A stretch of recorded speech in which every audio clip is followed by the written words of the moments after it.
আসসালামু আলাইকুম। আশা করি সবাই ভালো আছেন। শীতকালের একটা চমৎকার সময় আপনাদের সাথে শেয়ার করার জন্য চলে এসেছি। আমাদের ইচ্ছে করলো আমরা খেজুরের রস খাবো আর তার জন্য খুব সকালবেলা আমরা ঘুম থেকে উঠেছি। যখন আমরা বের হই তখন ওপর থেকে কুয়াশা পড়ছিল আর শীত আর ঠান্ডা বাতাস মনে হচ্ছে হাড়ের ভেতর দিয়ে ঢুকে পড়ছে।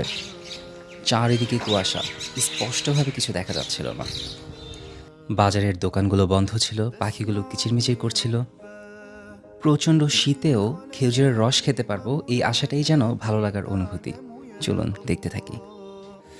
সকালবেলা খেজুরের রস খাচ্ছি। এই হচ্ছে সেই কাঙ্ক্ষিত রস। প্রচুর ঠান্ডা, অনেক বেশি ঠান্ডা। বিসমিল্লাহির রহমানির রহিম।